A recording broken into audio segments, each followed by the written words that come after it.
So if everything goes the way I'm hoping it does, this is a big, long video, but this should be an in-depth, probably my longest video ever. I think the longest one I did was a different Super Strong Style review.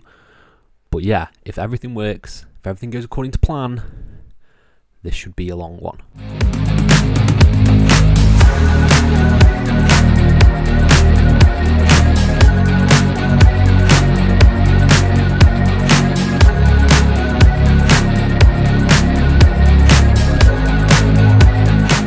Hello and welcome to FTTR, I am Hugh McQuaid, and today we are talking about Super Strong Style 16, the Progress Wrestling British Wrestling Tournament, which took place last weekend, and it was a hell of a lot of fun. We have a lot of stuff to talk about coming out of this show, but before we dive into that, please subscribe, please like this video, please comment your thoughts down below, and I'll try to reply to every single one of them as we dive into this. So, for anyone who's unaware, Super Strong Style 16 is an annual tournament that is put on by Progress Wrestling in which they crown a #1 contender for the Progress Wrestling World Championship. You've seen winners like Luke Jacobs, Kid Lycos. The list goes on and on and on and on, because this is a tournament that has been around for a while. It has been like a staple of British wrestling for a long time. People like Zack, Sabre Jr., Gunther. There's so many people who have taken part in this tournament, and this year, whilst people weren't necessarily thrilled, it wasn't the most exciting lineup to some people. I think they've actually been really smart in that they have used this tournament to focus on the majority of guys who are breaking through.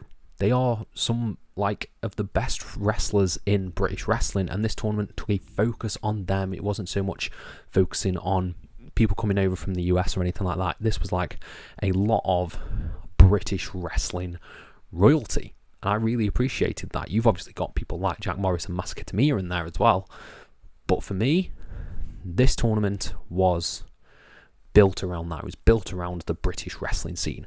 And that was the majority of this night. We had the Women's World title match as well in the main event, which we will get to, which was awesome. But yeah, this was all the first round matches. And how did they do?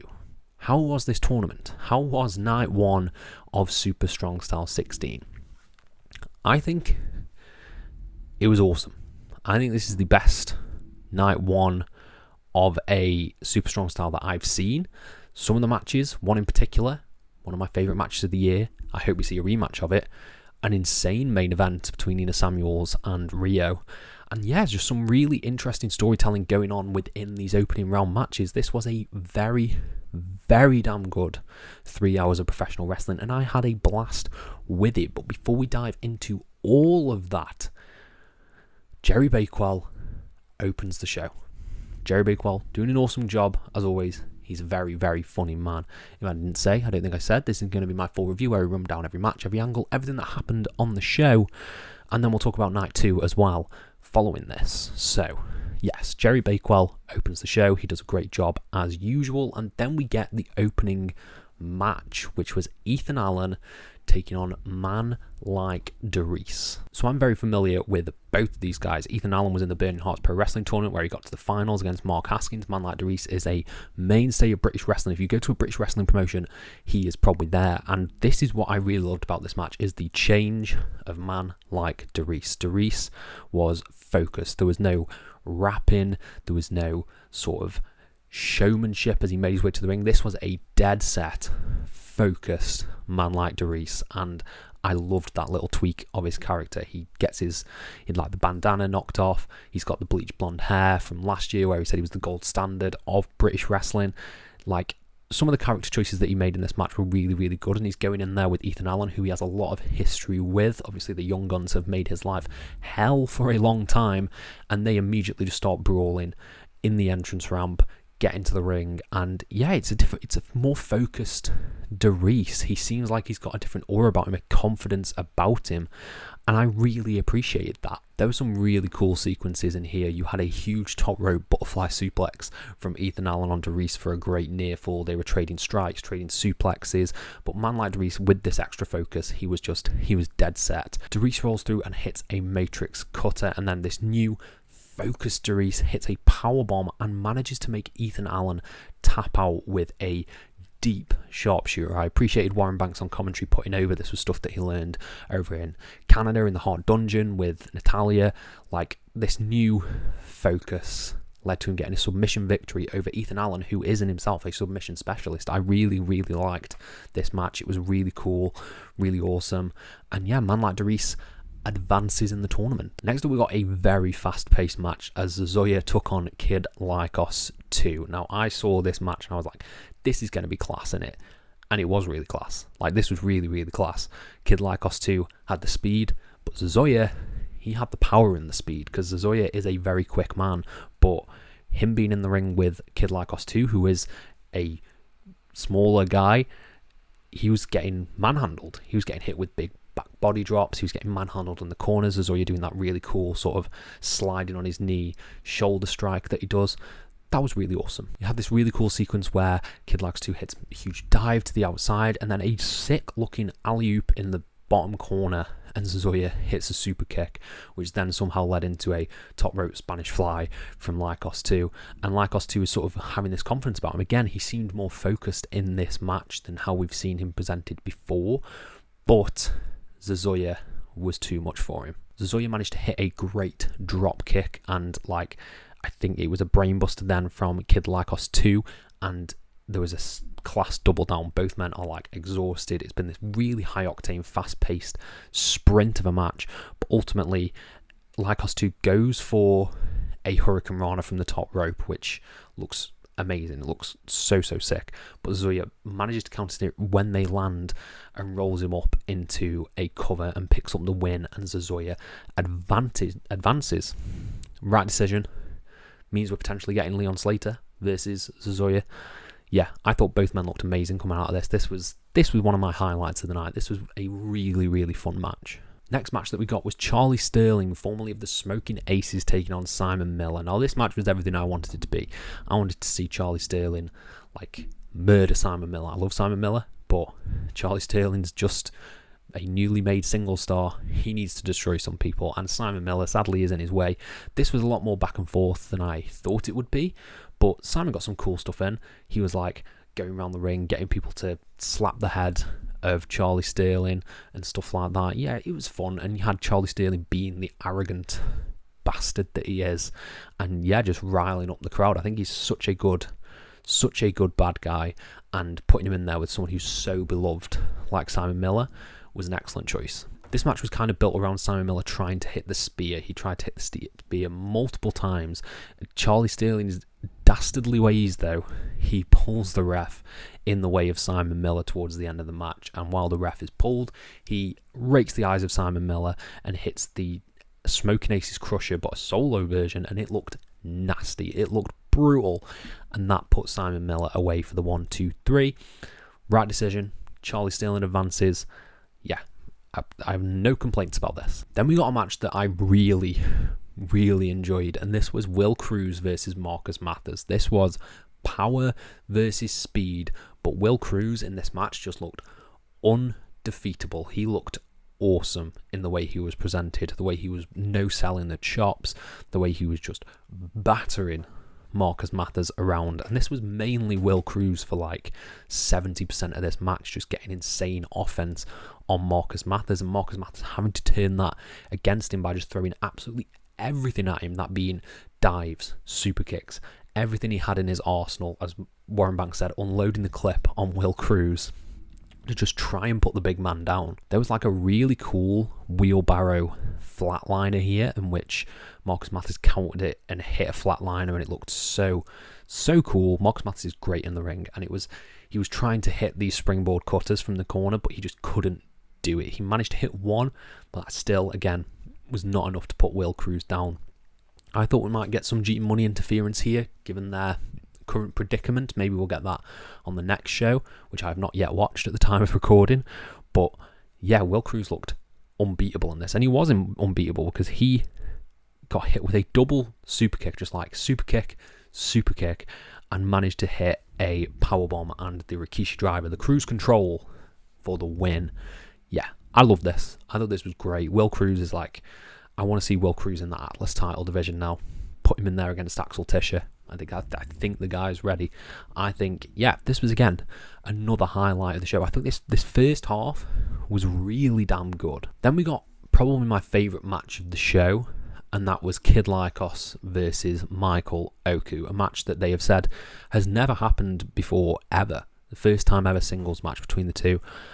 I find that really difficult to believe. That's like, I can't believe that's never happened before, but apparently it hasn't. Lycos came out, he was in trunks. I'm not used to seeing him in trunks. I was like, this doesn't look right, but he looked cool in trunks. I like the trunks. And yeah, he's in there with Michael Oku, Rev Pro Undisputed Heavyweight Champion. This match was amazing.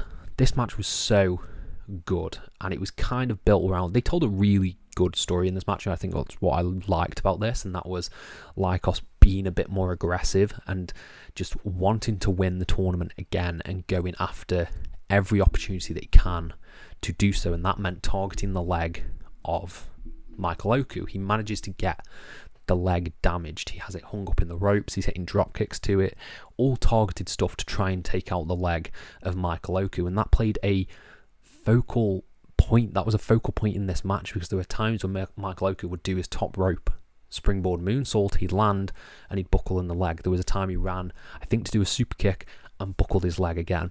Like, the focus on the leg and the story in this match was really, really damn good stuff. And not just that, you had just insane sequences. Probably my favourite spot, and the one that I vividly remember, is when Lycos goes for a running knee, goes for like a running meteora, and Michael Oku catches him, or like rolls him through and locks in a half crab on him. Absolutely sublime stuff. Like, that was so good. And like that, Michael Oku's implementing moves of John Cena into his offense. He hit an AA on Lycos, I think, after his leg had buckled from the super kick. And you also had like them trying to trade moves towards the beginning. That was another bit of this match. Was one was trying to hit the brainbuster, the other one was trying to hit the half crab. Really, really good stuff. But ultimately, it was Michael Oku who picked up the win. He goes for a frog splash on Lycos and hits him right on the back. Goes up for a second time. Lycos counters him, rolls him up. 1, 2. Michael Oku counters that, rolls him up. 1, 2, 3. Michael Oku advances. This was my favourite match of the night. This is one of my favourite matches this year, and I think they have so much more left in the tank. I really hope that this becomes a feud. I hope we get more matches from this pair. My dream is a 2 out of 3 falls match. I don't know why, but I think these two could have a really good 2 out of 3 falls match, hopefully in Manchester. So yeah, this match was amazing. This match was so good. Then we had the intermission, and then we are at even more strong style matches, because we're in the second half now, and it was Charles Crowley versus Trent Seven. But Charles Crowley comes down to the ring in his jeans and his street clothes and says that unfortunately he's unable to compete at strong style due to some surgery that he had on his neck. I was really hoping that Crowley would get far in the tournament. I didn't predict him to get far, but I really hoped he would, because I love Charles Crowley. But yeah, unfortunately he cannot compete tonight, so he has a replacement. And that is Gene Money. So I should probably say this now. I'll say this now. It was Trent Seven versus Gene Money. If you were going to have the replacement, you know, there's been a lot of vocal... The fan base has been pretty vocal that they would want Charlie Evans to be in this show, to be in this spot. Granted, I don't know if she was there, because apparently this was a very last minute thing, so she probably wasn't there to even compete. But I will talk about this now, I guess. I think there could have been a Charlie Evans in here. Like, you probably could have done Charlie Evans in one of these slots, you know, have a compete in strong style and sort of break down the sort of the barriers, if you will, and make it a more intergender tournament. It got announced at the end that there is going to be a women's strong style next year, or women's. But I think if, depending on how far they knew in advance, I can't really comment on that. If they knew far in advance, then I think you could have probably got Charlie Evans to be in this position. Like, that would have been cool. I think it would have been cool if Charlie Evans was in the tournament. But it was Gene Money taking on Trent Seven. I like this match. I thought this was pretty damn good. the dynamic between the two was really funny. G Money saying it's not 2018, talking about British strong style and just kind of mocking Trent throughout the match, but Trent also giving it him back, ripping off the nipple tape and sort of stooping to the levels of G Money. But yeah, this really got going. You had the big springboard headbutt to the bollocks, which G Money applies all the time. You had Trent hitting the bottom bang. There was a really cool bit where G Money dodged the bottom bang and just clocked Trent in the back of the head. I thought that was really awesome. But it was Trent Seven who picked up the win. He hit the Birmingham and the 7-star lariat to pick up the win. There were some nice near falls in here, like the Ainsley lariat and the James Blunt Force trauma from G Money. But I think we all knew that Trent was advancing here.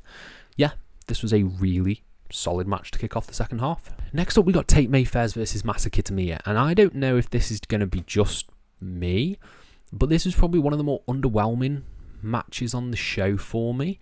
This didn't feel like it went very long, and I think with all the great work that Tate has put in and the great match with Eddie Dennis, the stuff with Luke Jacobs, all the great work that Tate's done, this match felt really quick and felt like maybe Tate didn't get enough in against Masa Kitamiya.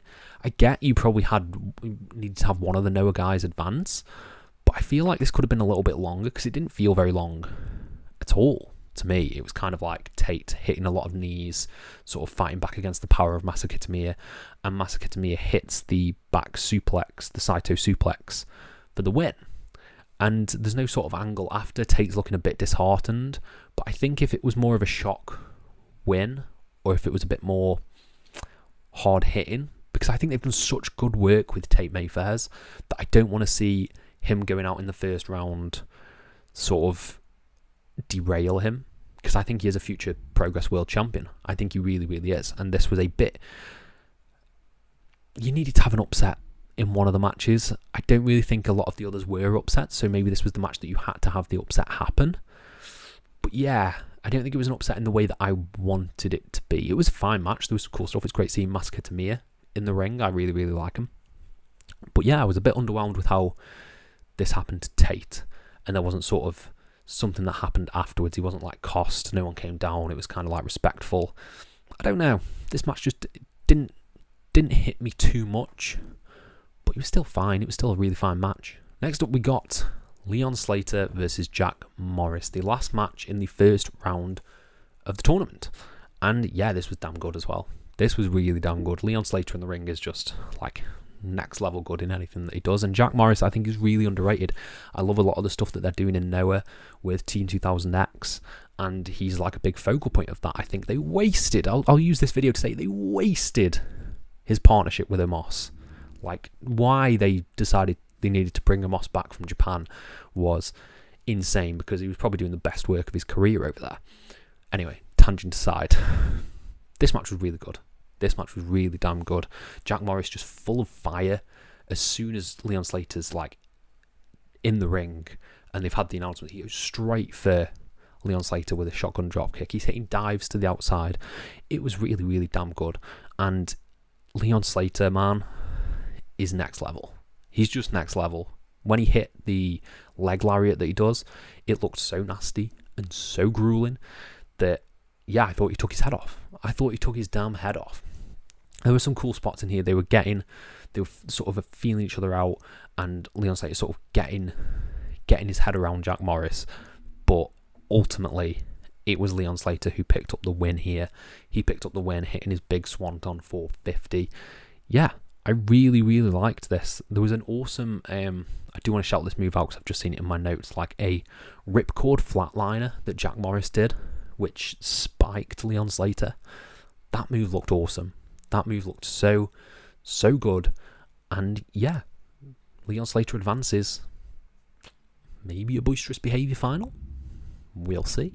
And then we had the last match of the night, and that was Rio taking on Nina Samuels for the Progress Wrestling Women's World Championship, with a special guest referee, the special guest referee being Kanji. I think that's a great choice. Call it right down the middle. She obviously has this massive feud with Nina Samuels I think this match to me was the right levels of,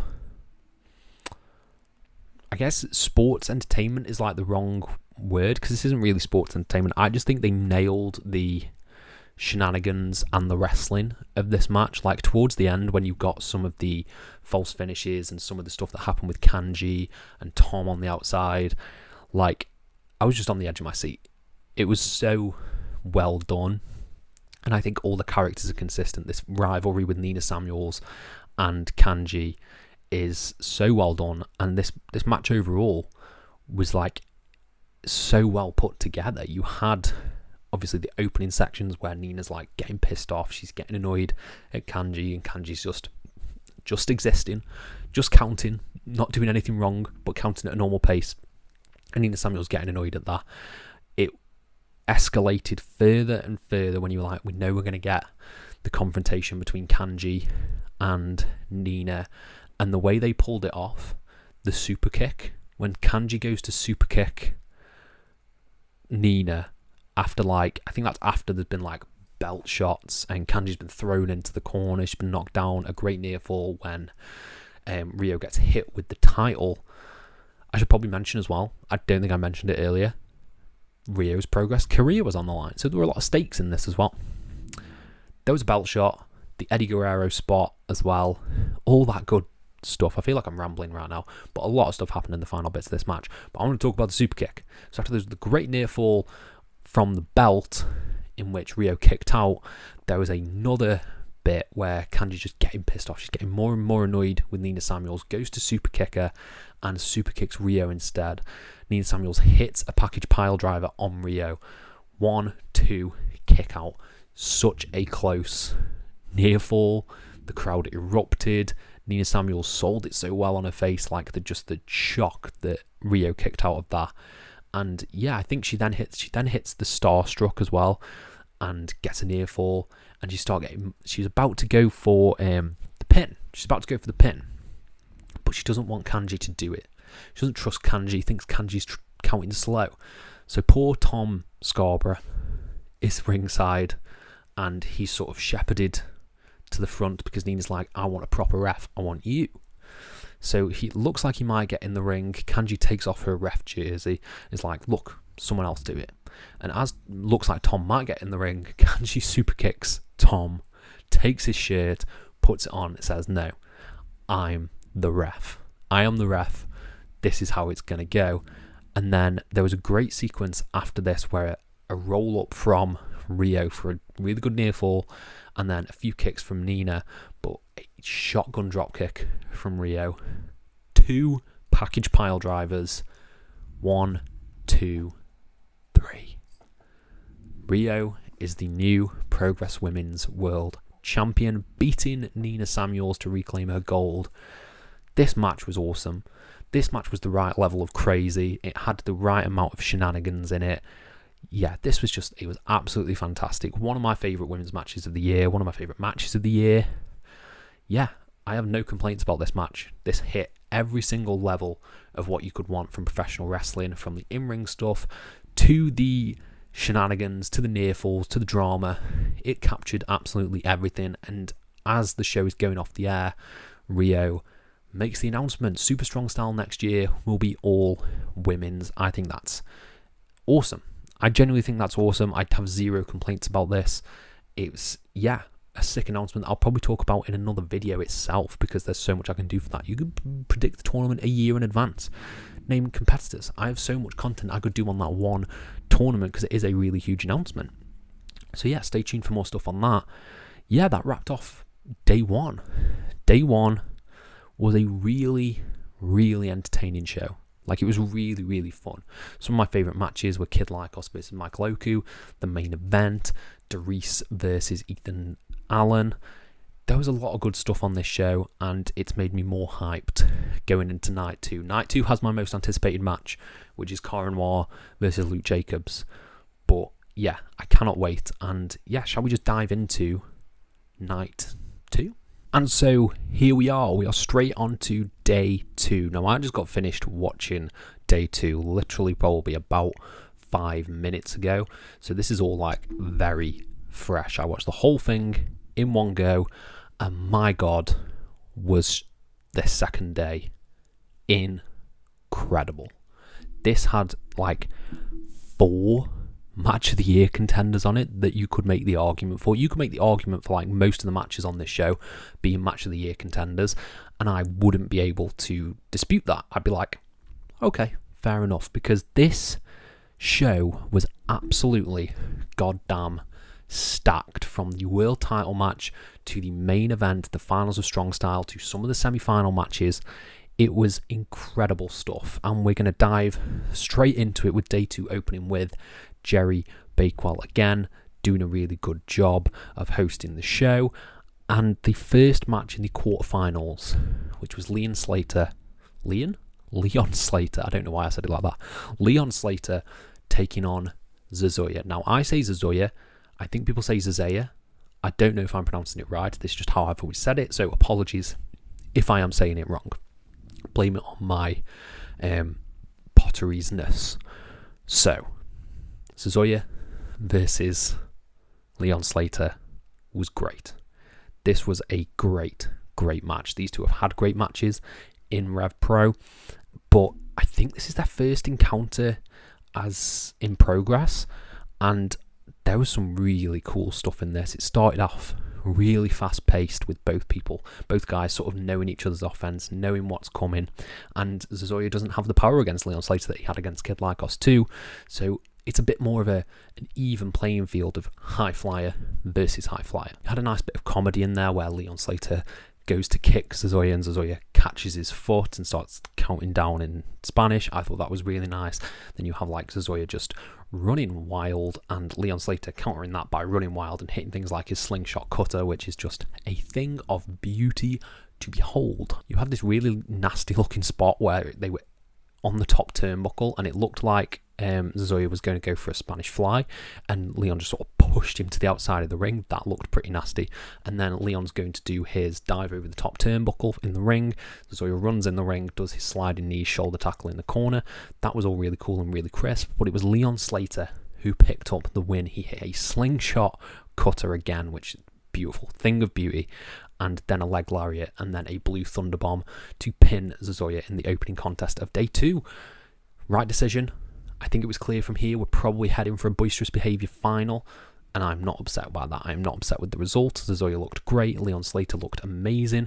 This was such a great way to open the show. The next match in the quarterfinals was Masa Kitamiya taking on man Like Deriess. Now, I think a lot of people thought this was probably going to be Tate Mayfairs versus Deriess, but no, it is Masa Kitamiya, and this match had a lot of pro wrestling Noah goodness. There was a lot of like cool stuff here that you would see in pro wrestling Noah, like the finish, which we'll get to in just a minute, but you had all the trading exchange of trading blows, trading shoulder tackles, trading strikes, Masa Kitamiya being hard as nails. But I think probably the most impressive thing on this was that man like Deriess demonstrating he didn't just have power, he had speed, because he was hitting springboard drop kicks and stuff like that to take out Masa Kitamiya. The progression of Deriess as well in this tournament I think is important, because he didn't do the rap in his first match on day 1. Here he's doing the rap to his original theme, and we'll get to just a little bit and sort of how that progresses, but I really liked how he sort of progressed, and you could sort of almost see the confidence building through his entrances. That was a really nice touch. The ending of this match though was awesome. Masa Kitamiya just wasting Deriess, absolutely wasting him, and he hits a spike pile driver on Deriess, and Deriess stands up, no selves the pile driver. Absolutely amazing. And yeah, Deriess hits the matrix cutter for the win, pins Masa Kitamiya in the middle of the ring and advances to the semi-finals. Amazing stuff. This was class. This was absolutely class.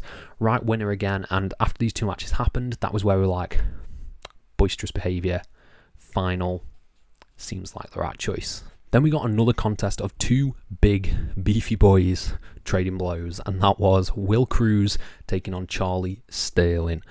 This match was great. I think Charlie Sterling's great, and him sort of trying to get in the face of Will Cruz, someone who is bigger than him, because Charlie Sterling really we haven't seen, apart from maybe the Sanity feud, someone who is of his stature to sort of go up against him, and him trying to take down Will Cruz was really well done. It just showed his arrogance, showed his cockiness. And I really liked that playing out. You had him trying to hit strikes on Will, and Will just sort of no-selling him, but it was underhanded tactics again, sort of pushing the ref, trying to use every opportunity possible to get the advantage on Will Cruz. He spits in the face of Will Cruz, he's pulling the ref, he hits a sick running knee that looked really, really cool. But the spot of this match that everyone will be talking about is Will Cruz hitting a Spanish fly from the top rope on Charlie Sterling. It looked insane. It was amazing. One of the coolest spots of the entire show. It was that damn good. Like, it was amazing. And then when it looks like Will Cruz is going to get the advantage, Moth Dog's music hits and Session Moth Martina / Mothica comes down. She's getting in the face of Will Cruz, trying to distract him. The ref's distracted. Gene Money comes down, clocks Will Cruz with the Gene Money Championship, and Charlie Sterling pins him. 1, 2, 3. Charlie Sterling advances to face man like Deriess. I think this was the right decision. I was expecting it to happen in the first round, so it took me by surprise that it happened in the second, but I think we all knew this was the way it was going to go. And yeah, it was the right decision. Absolutely right decision. Right call. Great finish. Great match. Then we got Trent Seven versus Michael Oku. This match was freaking incredible. Like, Michael Oku, I've not watched much Rev Pro. Rev Pro wasn't something that I necessarily gravitated towards. I've been to shows before, and I've seen Michael Oku perform. But Michael Oku in this tournament has, like, everyone already knew he was amazing. But to me, as a fan, this tournament has made me a full-blown Michael Oku fan, because I thought he was the MVP of this entire tournament. Every match he had was an absolute banger. And not just that, we'll get to it in a little bit, but I thought the story that he told throughout this tournament was really interesting and cool as well. But this match with Trent Seven was blisteringly paced, hard hitting, brutal, and yeah, just insane. It starts out really early with Trent on the apron, just trying to do his entrance, and Michael Oku drop kicks him in the back, hits his Fosbury flop, and then as he's celebrating on the outside, Trent's got in the ring. Trent runs out and clocks Michael Oku, and then they spill way down the electric ballroom, and they're sort of trading chops outside. Trent feints a chop to hit a DDT. Sick looking bump there, like spiked him. Amira's going to check on Michael Oku as well, check that he's okay. It really added to that danger factor. And then you got a air raid crash from Michael Oku on the apron, as it looks like Trent's going to hit a pile driver. And this was in like the first 5 minutes of the match. It was absolutely insane. Then when both guys are in the ring, the bell rings and Michael Oku goes straight for Trent Seven. They are just wailing on each other. You get Trent doing the finger snap. You get Trent hitting a dragon suplex from the top rope, which looked incredible. It looked brutal. And you could just tell the beating that Michael Oku was taking in this match. This was a hard hitting match. And you had Trent hitting a pump-handled Emerald Flosion. He goes for the bitter end and gets countered into a DDT by Michael Oku.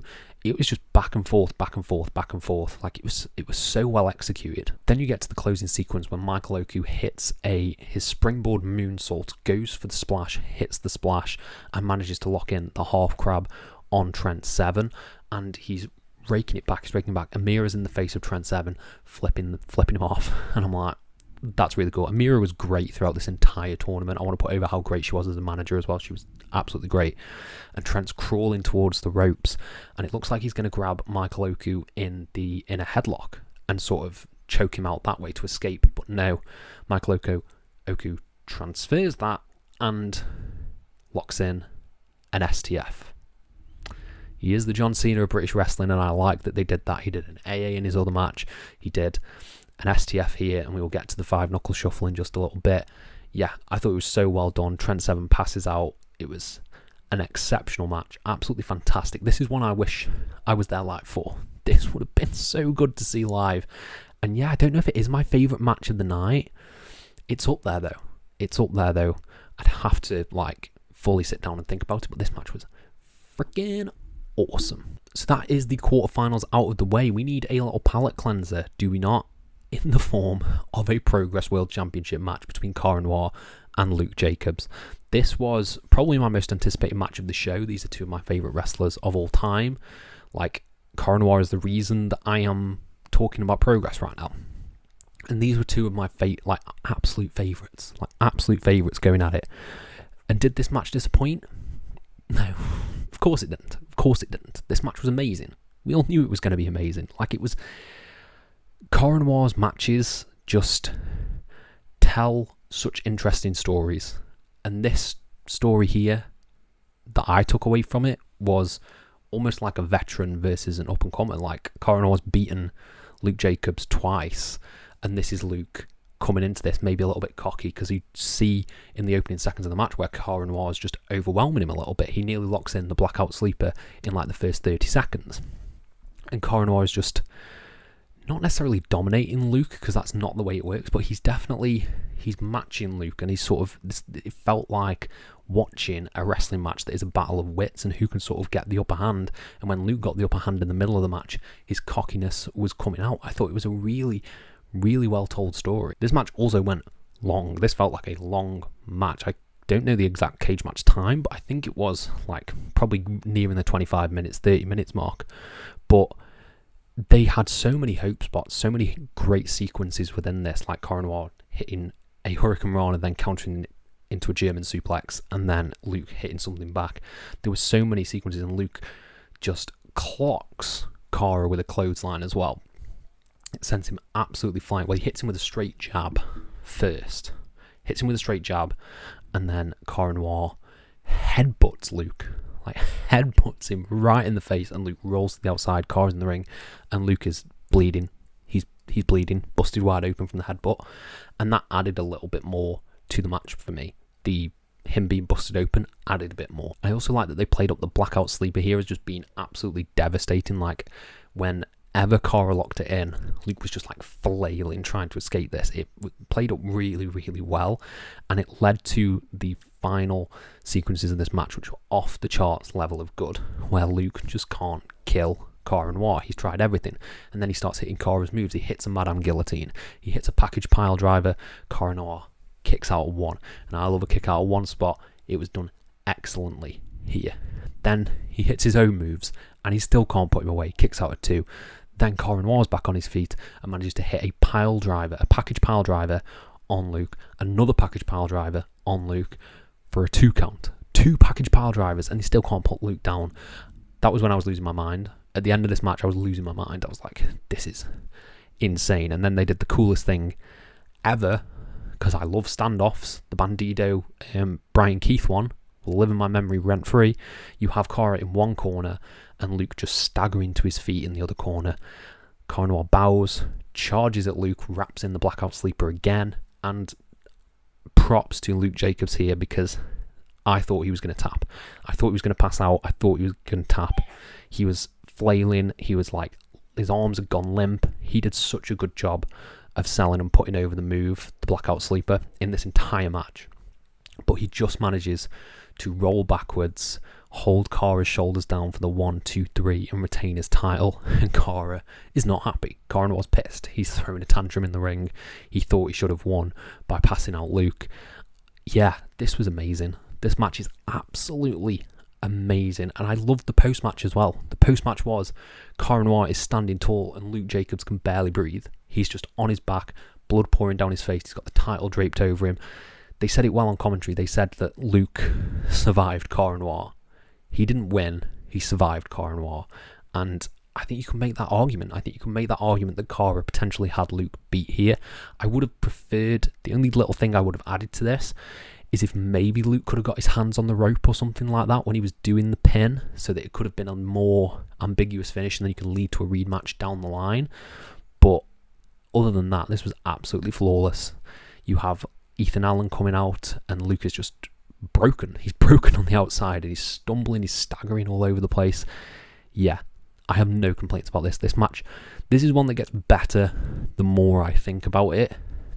Yeah, absolutely fantastic title match. Then we come back for the second half of the show and we have the semi-finals. Man Like Deriess taking on Charlie Sterling. Now, as man like Deriess is making his entrance, he's jumped by Charlie Sterling. Charlie Sterling hits him in the back with a fire extinguisher, brawls him to the ring, and it looks like, yeah, we're going to get a Charlie Sterling heading to the finals here. Newly single star Charlie Sterling. But no, this was a real... The way they executed this match to make you doubt man like Deriess could make it, and the way they beat him down, you had ref bumps, you had steel chairs to the head. I really liked, like the peril that they put Deriess in. It worked so well, and you've got the perfect person in there to do it, and that's Charlie Sterling. Like, Charlie Sterling is incredible at being a prick. He managed to play it out really, really well here. So Deriess and Sterling are both brawling on the top rope, and Deriess manages to drive Sterling into the chair that he brought into the ring to cheat, that he used to cheat, drives him into the chair, locks in a sharpshooter, and picks up the win, advancing to the finals. This was great. This did everything it needed to. I think you could get a man like Deriess versus Charlie Sterling feud out of this. I think there's a lot of stuff you can do here, and what I really liked about this strong style is that there are so many different stories that I want to see now. I want to see Michael Oku versus Kid Lycos. I want to see Deriess versus Sterling. I want to see Zazuya versus Leon Slater. There's so many different avenues they could go for feuds, like future feuds. I'm well open for it. And yeah, this was not a particularly long match, not the best match on the show, but effective in what it needed to do. Then we have Michael Oku versus Leon Slater. Michael Oku doing his hat trick of Match of the Year contenders in one show. Technically two shows, but you know what I mean, one event. Because him versus Leon Slater was amazing as well. It was absolutely amazing. Like, they have great chemistry. They told a different story, and this is the one where earlier I was talking about the story that Michael Oku told, and that was exhaustion. Like, some of the spots in here, he was just so depleted of energy, and I thought that really sold the effects of the tournament. Pairing that with the match that he had with Trent, that was extremely brutal, having him come in here and sort of be a bit more subdued, a bit more deflated, and you could tell from the opening bell, Leon Slater steps towards Michael Oku, and Michael Oku's not. He's a bit trepidatious, he's sort of lingering in the corner a little bit, almost like he's still recovering from that match. I thought it sold the effects of the tournament and the match with Trent really, really well. And then you just have an insane match where Michael Oku's hitting Fosbury flops, hitting super kicks, Leon Slater's hitting leg lariats from out of nowhere. There was an amazing, absolutely amazing spot where Michael Oku goes for a crossbody on Leon, and Leon just hits a massive leg lariat in midair. It was absolutely insane. But I think, yeah, what I said at the beginning, you could tell that Leon is the more fresh of the two. And when Leon goes to do a leg lariat on Michael Oku, and Michael Oku just crumples like he's Kenny Omega versus Okada, he's just selling the exhaustion of this match and this tournament in general. He has been beaten pillar to post by Kid Lycos and Trent Seven, and he's feeling the effects of it. And I think what I liked about this is that on another day, this could have been Michael Oku's to win, because there were so many times where he either locked in the half crab or he was hitting his offense, hitting his big moves, and Leon was just kicking out. And I think it was played up the story of the tournament. I think that Leon had not necessarily an easier tournament, but he was not selling the effects of those matches like Michael Oku was. Probably the best moment of this match was when they were climbing the turnbuckle. Michael Oku slips a little bit, climbs up again, and then a corkscrew neck breaker from Leon Slater, and Leon Slater covers him, and Michael Oku does the weakest kick out ever. Like, literally just rolls his arm. It was so well done, so well shot, so well executed. And yeah, you then get the bit where he drops down because of exhaustion, because he's taken too much punishment, and Leon Slater hits the Blue Thunder Bomb for the win, pinning Michael Oku. What a performance from Michael Oku. Like I said, he's my MVP of this tournament. He's had insanely good matches. I thought he told a great story in this match. I thought he told a great story throughout the tournament. This was fantastic. Absolutely fantastic. And it set the final of Boisterous Behaviour. Man Like Deriess versus Leon Slater. Let's go. When it looks like we're about to get to the Battle Royal of the Super Strong Style Tournament, the annual Battle Royal, instead, Nina Samuels comes to the ring and she grabs a mic and she cuts a promo about how Kanji made her lose a title. She blames Kanji for that. Kanji comes out, They have a really good exchange. The crowd are doing a really good job interacting and enhancing this as well. And yeah, the challenge has been made. Korea versus Korea. Kanji versus Nina Samuels. Oh, that's hard. That's hard, man. I don't want either of them to go. I don't know who it's going to be. If I had to predict here, I think it might be Nina Samuels. But that'll suck. That'll suck because Nina's been really good. I've really liked a lot of the stuff she's done with the Progress World title. I think she's great in ring. She's great promo. She's got a great gimmick. So it'd be sad if that happened. I also love Kanji as well. Kanji's great. She just had an amazing match with Mercedes Moné. And it would suck if Kanji lost this match. So yeah, we'll see how this goes. I thought it was an effective angle. I don't know when we'll get it. Maybe at the show in London. The Forbidden Door weekend show. Might be when we get that. Maybe they'll do it in Manchester, the next show. Who knows? But we will see. I thought this was an effective angle, a really effective promo. Then we got the Battle Royal of all the 8 competitors who did not make it through to the quarterfinals. And they had a big old Battle Royal. And I'm going to try and remember them without looking at my notes. Jack Morris, Simon Miller, Marcus Mathers, Kid Lycos 2. Who am I missing? Tate Mayfairs. I can't remember who I've said. Ignore this. This is bad content. I failed is the answer. Jack Morris, Simon Miller, Gene Money, Kid Lycos 2, Tate Mayfairs, Ethan Allen, and Marcus Mathers. There we go. Like a pro reading off my notes. This was fun. This was everything it needed to be. And it was goofy, silly nonsense with Gene Money hitting loads of low blows. You had Simon Miller, everyone trying to German suplex Simon Miller over the top rope and failing. You had him throwing people in and then he just gets 6 super kicks. Jack Morris is chilling on the outside on 2 chairs.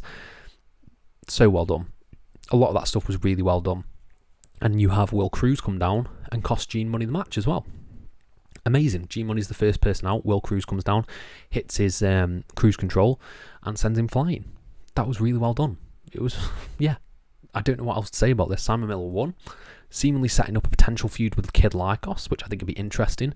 Then he cut a promo after the match, talking about how he wants to go back after his Proteus title. I've said it before. I said it on my other video. I don't think I'm a fan. I like Paul Waterhauser, but I'm not a fan of the decision to take the title off Simon. I think he had more to give with the title. I thought he had more to do with the title. So yeah, I wasn't a fan of the title being taken off Simon just yet. But we'll see where this goes. Maybe we'll get Simon Miller versus Paul Waterhauser at Forbidden Door weekend. I'm not sure. We'll see how it goes. But as a battle royal, this was really fun. And then we had the main event. The finals of Super Strong Style 16 as Leon Slater took on Man Like Deriess. Man Like Deriess is taped up. His back is taped up from all the matches that he's had against Masaki Tamia, against Charlie Sterling, against Ethan Allen. He's had a grueling time of it, and Leon, like he did in the Oku match, he's looking a bit more fresh. He's looking a bit more together, a bit more put together. And this was kind of like brother versus brother, older brother versus younger brother, and Leon being a bit more cheeky, trying to get the kick in early, trying to sort of fake out Deriess, and Deriess seeing it come in.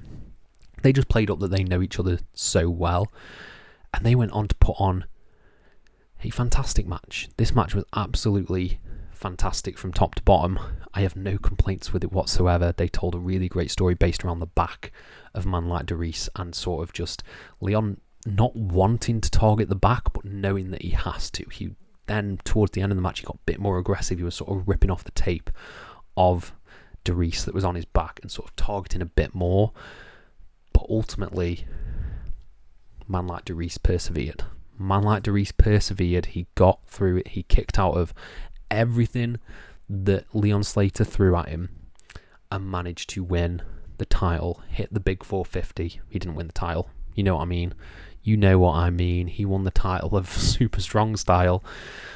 Yeah, he picked up the win. He hit 450 after some great sequences where Leon diving over the turnbuckle, and it looks like he's got nothing left to give. Deriess is just Deriess has sold throughout this tournament really, really well, but here he looked genuinely in pain. His back looked genuinely in pain. You had a spot that went a little bit wrong where it looked like they were going for a blue thunder bomb from the top rope, but they managed to change that round into a swinging net breaker for a really, really cool near fall as well. But yeah, it was Deriess. It was Deriess hitting the 450 for the win and capped it off. It was an amazing match.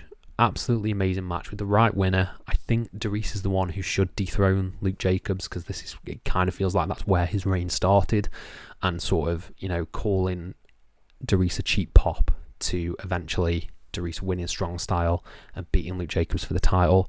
It was absolutely the right decision.